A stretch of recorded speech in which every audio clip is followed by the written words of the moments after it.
हा झेंडा भल्या कामाचा जो घेऊन निघाला, हा झेंडा भल्या कामाचा जो घेऊन निघाला. गाव कुठलं तुमचं? नाव सांगा. बाळाबाई खंड चव्हाण. ऑफिसला कशाला आलता तुम्ही? आम्हाला हे काहीतरी प्रकरण करायसाठी. होय, झाली का मदत साहेबांची? होय. एक रुपया कुठे गेला नाही. नाही ना? काय अडचण आली का काय त्याच्यात? नाही काय नाही. होय.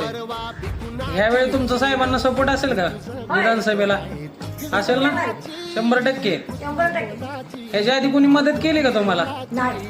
नाही ना? गावाने काही श्रद्धा नाही तसं. होय कवा रुपयानं कुणाचं घेत. होय. ह्यावेळी रुपया घेता काय केलं नाही आमचं काम. होय. ह्यावेळी साहेबांना सपोर्ट करणार ना? करणार सपोर्ट करणार म्हणजे काय त्यांचं सपोर्ट करणार. हा बांगलानं बंद केलं.